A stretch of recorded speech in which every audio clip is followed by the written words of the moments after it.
I think that she must have faced some forms of imposter syndrome or, having doubts being one of the only female leaders. I put myself in her shoes a lot, thinking of, okay, like if she can do it, I can do it. Welcome to A History of Marketing.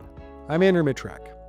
Long before giant balloons floated down Broadway at the Macy's Thanksgiving Day Parade, a remarkable young woman with a prosthetic eyeball developed the spirit of the Macy's brand back in the 1860s. Her name was Margaret Getchell.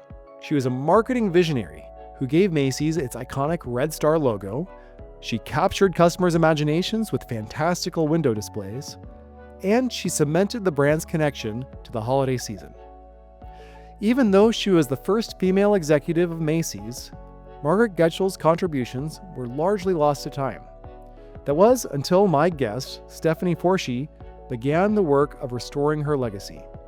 Stephanie published Getchell's belated obituary in the New York Times as part of their Overlooked No More series, and introduced her story to a new generation through her children's book, Hidden Gems, Margaret Getchell LaForge, which is part of a series celebrating fierce females in business. It's an inspiring story that gave me new appreciation for the Macy's brand. Now, here's my conversation with Stephanie Forshee. Stephanie Forshee, welcome to A History of Marketing. Thank you. Thank you for having me, Andrew. I'm excited to be here. Yeah, I'm so excited to speak with you and have a great conversation about the life and career of Margaret Getchell. And that's a name, Margaret Getchell, that I'm guessing a lot of listeners haven't heard before. And you've written a piece for the New York Times about Getchell, as well as a children's book called Hidden Gems. So to start, how would you describe Margaret Getchell to someone who's never heard of her before? Yes, I think you're correct that most people don't know the name. Margaret Getchell was America's first female retail executive, and she worked for R.H. Macy's during the 1860s and 1870s. She worked with the founder, Roland Macy, who was her distant cousin of hers. But yeah, she started with the company in 1860 as a cash clerk, worked her way up to head bookkeeper, and then made history in 1866 when she was named superintendent of the store, which just means she was the manager of the store. So she was overseeing about 200 employees at that time, which would have been a big deal, of course. Yeah, and as well as that managerial experience and executive experience, of course, she had a lot of contributions to marketing that we'll speak on as well. So I'm just wondering, how did you first come across this story? When was the moment where you realized, wow, I need to help tell this story and make more people aware of Getchell? Yeah, so early in the pandemic, very early on when we were still in lockdown, I think it was still in March 2020, I was a business journalist at the time and enjoyed, reading about businesses and particularly retail companies. So I was just nerding out on this book about the history of Macy's.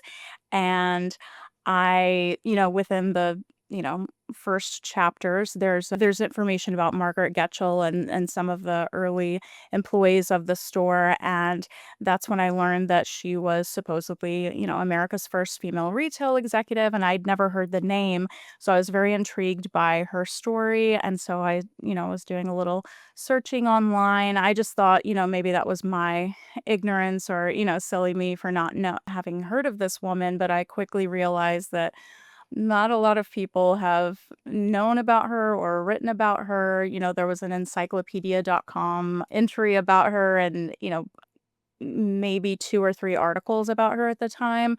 So she was very undercovered, in terms of what she deserved. So I started researching her as much as I could and just immediately became more and more intrigued by her story. And also I was very interested in the idea of, kind of uncovering information about this woman that very few people knew about. So that was exciting to me as well.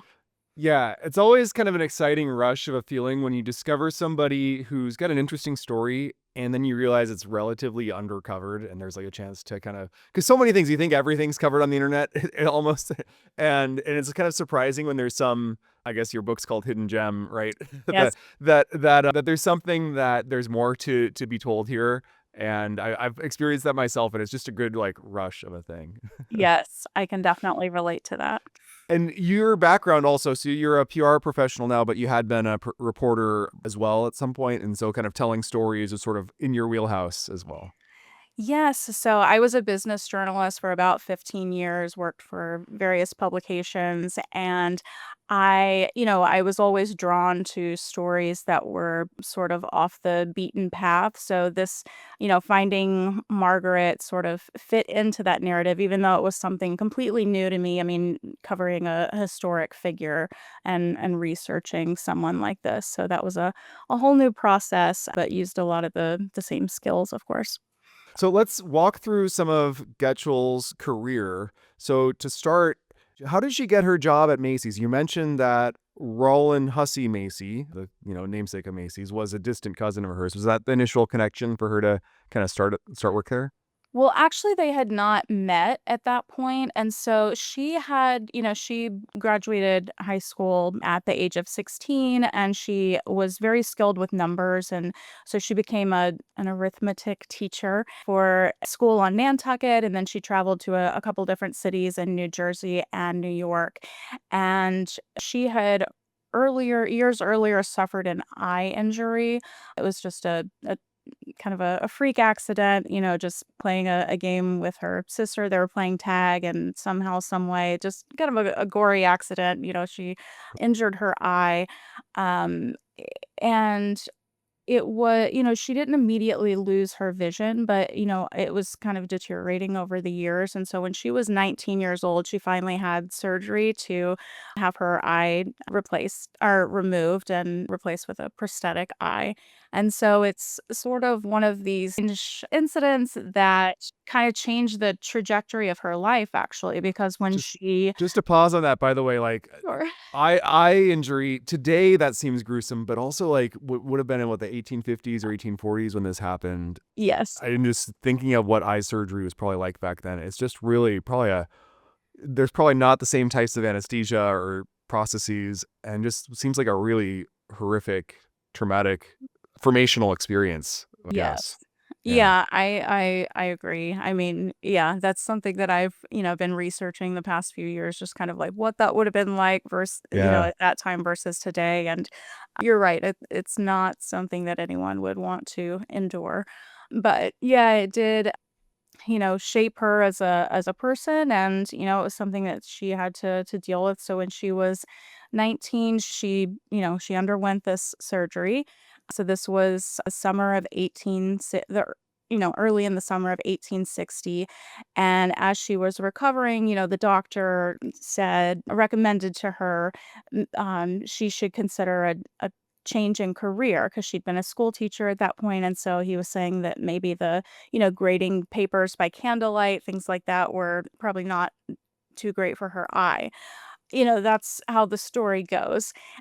In hindsight, the doctor was probably suggesting, like, "You're 19, you need to be married, and, go about your life." But, she did take it, consider a change in career, and she, um, she had heard of her distant cousin, Roland Macy. They had both grown up. He was 20 years her senior, but they had both been from the island of Nantucket. And so she was a distant cousin, even though they'd never met. And she decided to apply there, and the meeting went very well. She had an interview with him, and she explained that she was skilled, so he hired her as a cash clerk to start, and she sort of made her way up from there. Yeah, it's funny that it all kind of started because a doctor allegedly, maybe apocryphally, recommended this change in career. It is funny though, like reading some of these old books or reading old biographies, how often it's like doctors would recommend things like, "Oh, go move out west," or "Go live near a lake," or "Go move." And it's like doctors don't really prescribe that kind of treatment too much anymore.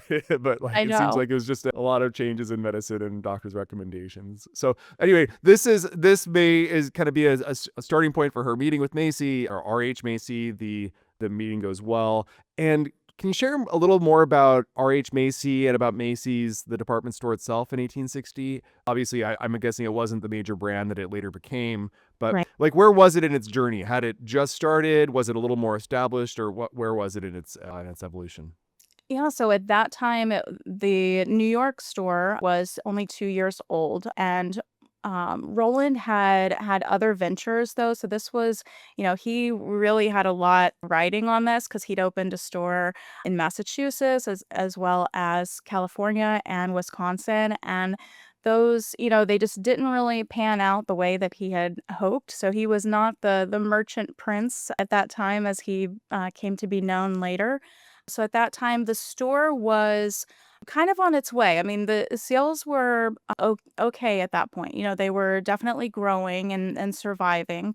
But I think that, when she came to the store, it was not a full-fledged department store by any means. It was a dry goods store, and, they were selling, I think the advertisement or the signs out front, just said like cloaks and millinery and silks, gloves. They had, a select items, but, it was just a small store, and over the years, it would expand greatly.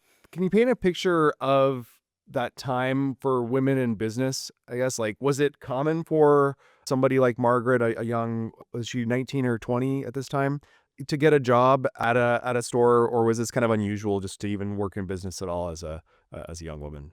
Well, in New York, I mean, it would be pretty uncommon even just to have this job, much less, what she would go on to accomplish. I mean, there were definitely women employed by the store, but it wasn't that common at that point. What's interesting is that she was from Nantucket, though, and so she came in with probably all the confidence in the world because Nantucket, if you've ever visited, they are, very, or even read about it. I mean, they're very proud of their heritage, their history. I mean, they were known as the whaling capital of the world at that point. And so, most of the men, the majority of them were out on whaling voyages for months or years at a time. So the women, just like in many times when, men went to war and, women had to run things, it was like that, early on in Nantucket. They were having to, run the post office, the schools, and, pretty much the whole town while, men were away on these whaling voyages. And so she would have grown up seeing that, in her community. And Roland, the same, would have had that same perspective and knowing that, women were just as capable. So they were in a way kind of in their own bubble, but, thinking that women could do things and run businesses too. But that, to your point, was not very common just generally at that point. And that would have been, 1860, right before the war. So in the coming years, it would become more common. That's really interesting, and this connection to Nantucket, and you mentioned whaling. This actually leads to one of the most iconic contributions that Margaret Getchell has is the Macy's logo, which was a tattoo that R.H. Macy had. That was a whaling tattoo. Can you just tell the story of the logo, of the Macy's logo, and how Margaret Getchell helped identify and create that logo? Yes. So she started out, kind of as the numbers person and, the Yeah. accounting and bookkeeper, and gradually became a trusted confidant of Roland Macy. And, she was constantly, coming up with ideas, and, she would say that she liked to put a bug in his ear for different things. And so, like you said, one of her greatest contributions was, she knew that he had a red star tattoo on his wrist. And at the time, I think that he was actually kind of embarrassed by this tattoo or his past as, as a whaler. It wasn't something that he was particularly proud of. He was just trying to make a name for himself as a merchant in New York at that point. But, she saw that and, thought that that would be a good idea for, to be an emblem or, insignia at that point for the store. And so she decided to put the Red Star logo, if you will, on their letterhead and on each individual price tag, for items within the store, and which we can get back to that as well. I mean, so Macy was one of the first to have fixed prices. Before that, it was all negotiating and haggling on prices. So the fact that they had price tags on their individual items was innovative at that time. The other thing is that they put the red star on columns outside the store, which still stand today. The original Macy's is actually at 14th and 6th Avenue, and so that predates the famous Herald Square location. So also, I use the word logo to describe this Red Star logo, but yeah, that was kind of an anachronism. It wouldn't have been called a logo at the time. Logo is kind of a more common thing there, but like the Red Star emblem itself has just been such an iconic part of Macy's. Was that also somewhat unusual for a company to adopt an emblem like that, or is that pretty common, or like kind of contextualize that decision for them? Yeah, I wouldn't say that it was common. I mean, it would have been somewhat unusual, but not a store or business a logo like this.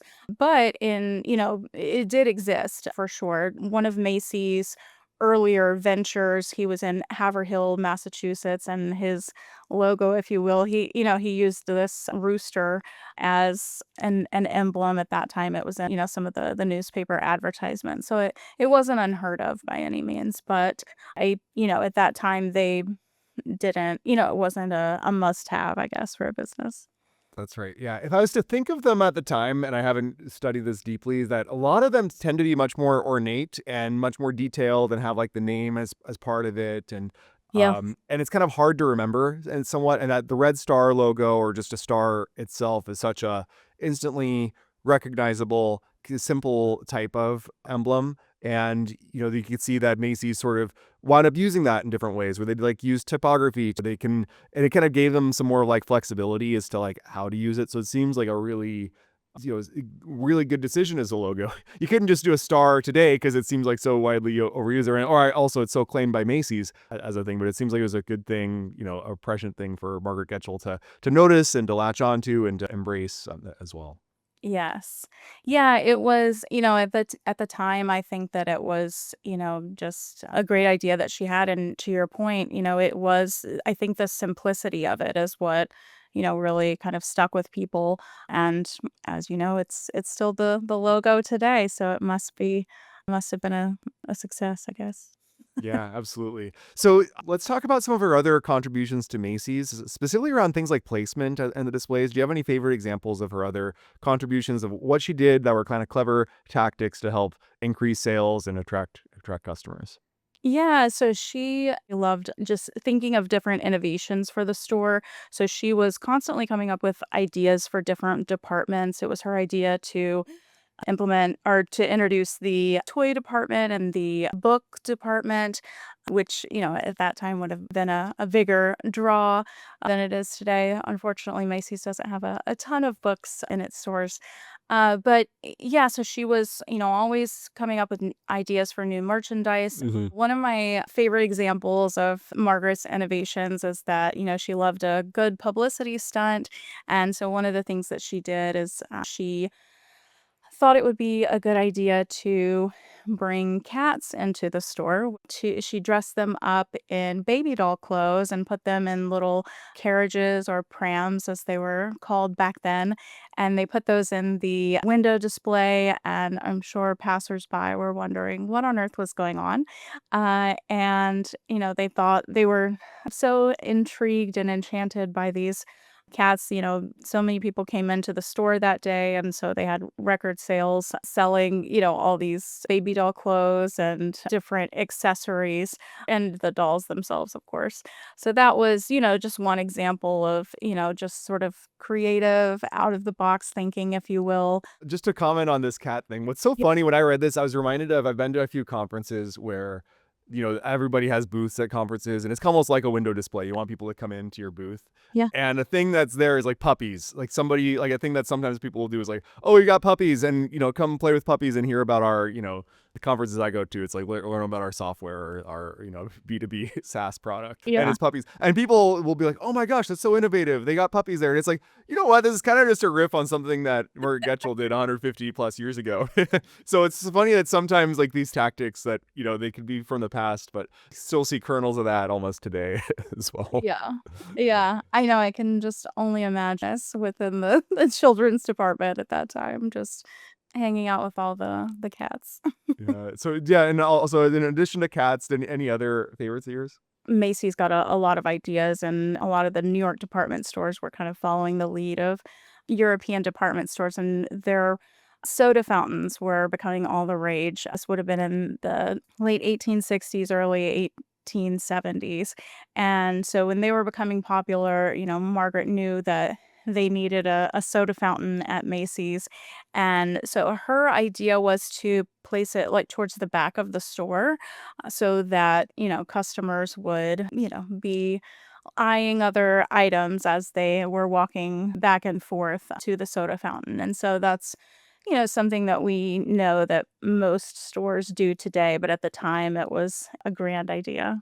Totally, yeah, and I mean, today I think of a lot of, like, grocery stores, an essential product like milk is almost always, like, at the back of the store, and if you're Yes. going to the store, it's a thing that expires, it's a thing often will need a refill of, and so just, like, thinking of, "Oh, what is the thing that'll attract people in? How do I make them, be exposed to more of the products and merchandise within our store, Mhm. to increase sales?" So, super clever, and she had this motto, the motto was, "Be everywhere, do everything, and never forget to astonish the customer."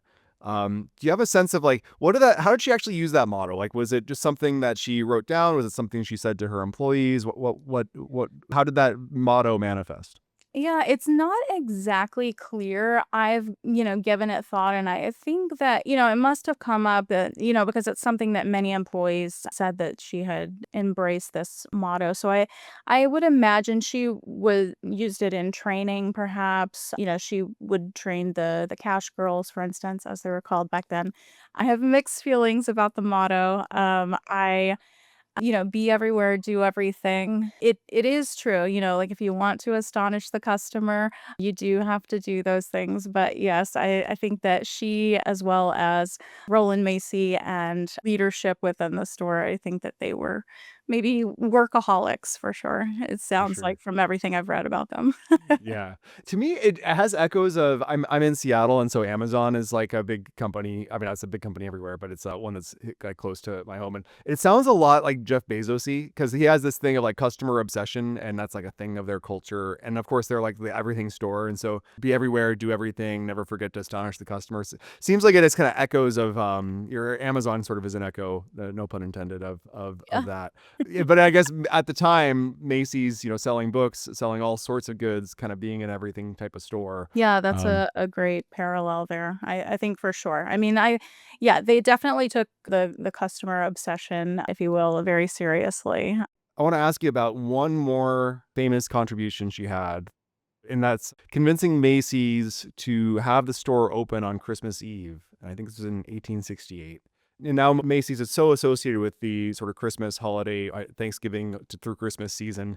Can you just share a bit about this decision and the impact that had?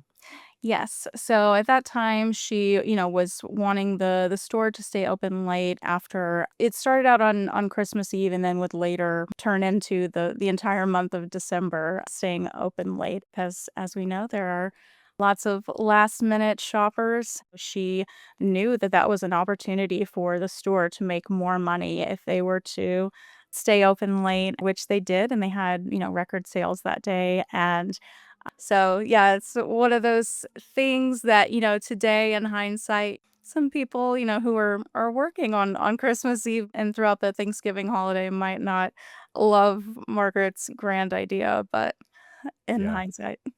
Yeah, there's a trade-off between on your priority stack, who do you prioritize, the customer or your employees? And it seems like that trade-off was for the customer at the expense of some of the employees who'd have to work longer hours as a result. Definitely. Yeah. So Getchell also, she's a pioneer in the business world, and also she's kind of a pioneer of reaching the glass ceiling at Macy's. She was promoted to superintendent. She became, second in command to Macy himself. But it Mhm. seems like as Macy's the brand grows, she kind of becomes overlooked, and her time there is, super impactful, but it kind of winds up being relatively short. It's not a multi-decade career there. So why do you think it was that she becomes overlooked there?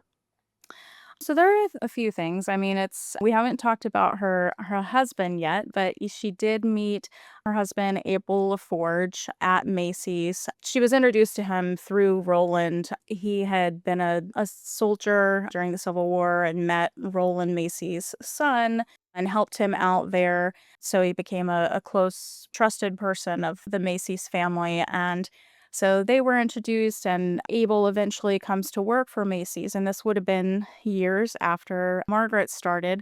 He was very dedicated to the company for sure, but he wasn't coming up with all these innovations, and he was not giving the same types of contributions as Margaret. And so in 1872, Roland Macy is thinking about, future partners of the firm, what's going to happen to him if he retires or he passes away. And he is looking at successors. And for some reason, just like you said, Margaret is just completely overlooked in this equation. And so, as much as she was given opportunities before in the years prior, at this point, Roland, he does choose Abel LaForge as well as one of Macy's nephews, Robert Valentine. There's no exact reason given. I think that it simply was that, she was a woman and it was just at that time, he gave her a lot of opportunities, but it just seemed like there was a limit there.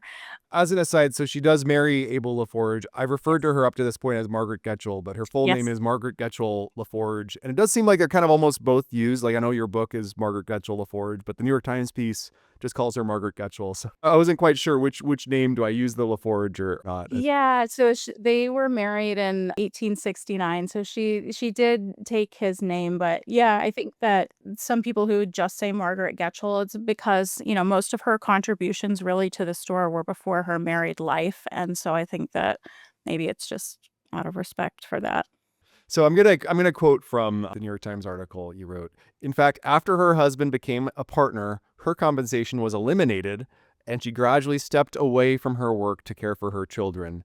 Having a husband who owned a stake in the business was considered sufficient, as he would support the family with his earnings. So it sounds like her compensation was eliminated before her job was eliminated, which to all these points of Macy kind of being tough on employees, that seems really unfair.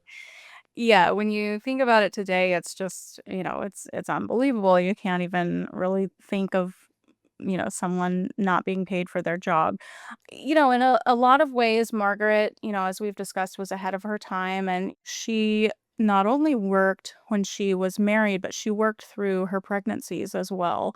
That was really unheard of at the time. And so she would have already had two children by 1872 when her husband was named partner. But at that time, that's when her compensation was taken away. Macy, with Abel being a partner in the store, everything was going to be the same pot of money, if you will. Yeah. So it sounds like that period from 1860 through, basically the end of that decade, she really was full time, superintendent, kind of rising the ranks and having astonishing contributions. And then 1870 onwards, it kind of becomes a little less formal. And then you'd mentioned that R.H. Macy had been doing kind of succession planning in the 1870s. And I guess that's important that he was, because there are a series of tragic endings in a short period of time. R.H. Macy, he died in 1877, age 54.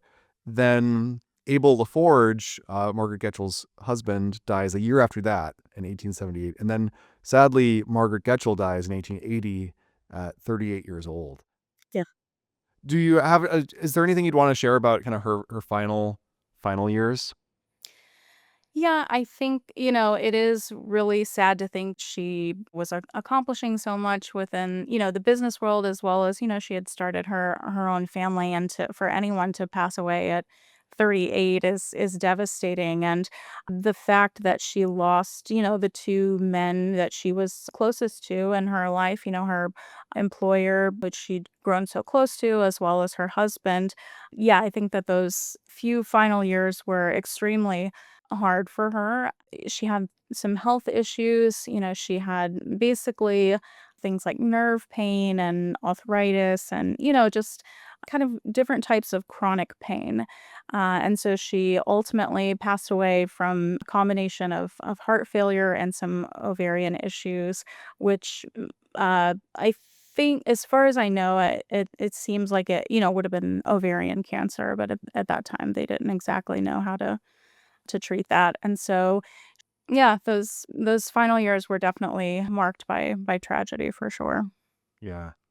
It also seems like certainly tragic on a personal level, but also for Macy's, the company, it leaves a leadership vacuum. The person who's been kind of a steward of, Yes.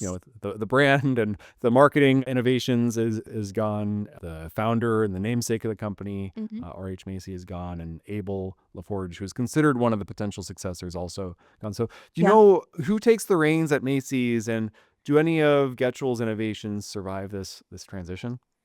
Yeah, so there were a few people that stepped in temporarily because, as you said, so it was a very quick succession with Macy and Abel LaForge dying the next year, and even Valentine. So when Macy passed away, Margaret's husband Abel and Robert Valentine had actually intended to filed paperwork to rename the store LaForge and Valentine, and so in some ways it's crazy to think of now because of all these tragedies that happen, because they passed away. I mean, the store was never renamed. So crazy to think about that it would have been, could have been a completely different name. But yeah, a few people stepped in temporarily over those next few years.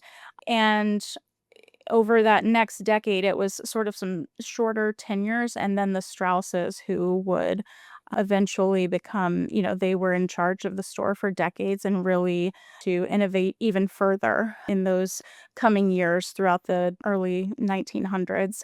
In terms of her innovations and, her contributions to the store, surviving her legacy, I think, in many ways they did. When Macy hired Margaret, and because she had been so successful, that encouraged him to hire many more women and promote them to leadership roles, even though they didn't quite get to the level that Margaret did. There were managers and, head buyers, and the next superintendent or the next 2 or 3 were female at that point. So there were some positives to come from that for sure. It wasn't until decades later in 1924 that Macy's launched the Thanksgiving Day Parade, which is probably its most famous marketing event. Yeah. So Getchell obviously wasn't alive to see it. She had passed away decades earlier, but do you see any of her fingerprints on this event?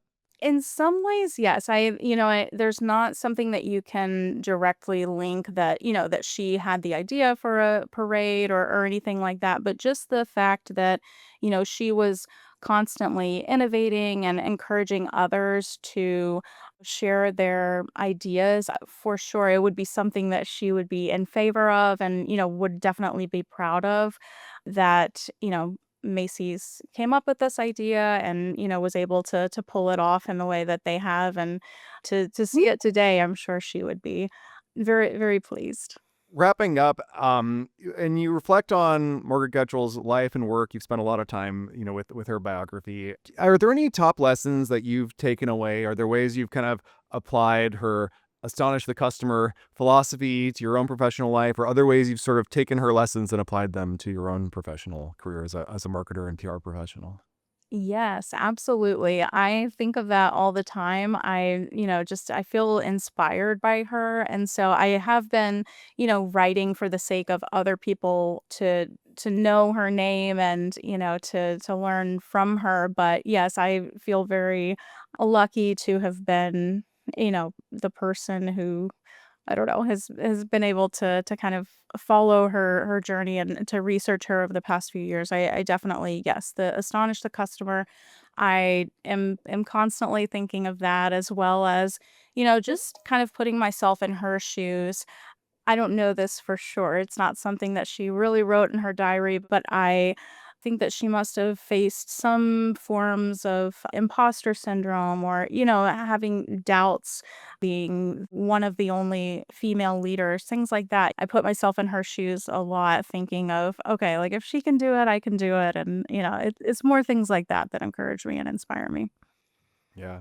That's a really inspiring lesson to wrap up on. So Stephanie Forshee, thanks so much for joining. I'll be sure to post links to your piece in the New York Times as well as your book Hidden Gems in the blog that accompanies this post. So Stephanie, I've really enjoyed the conversation. So just thanks so much for joining me and sharing about the astonishing career of Margaret Getchell LaForge. Thank you so much. Thanks for having me, Andrew. It was great. A History of Marketing is researched and edited by me, Andrew Mitrak. If you'd like new episodes delivered right to your inbox, visit marketinghistory.org. There you can also find transcripts of every conversation, including helpful links, images, videos, and other blogs about marketing history. You can send me an email at hello@marketinghistory.org.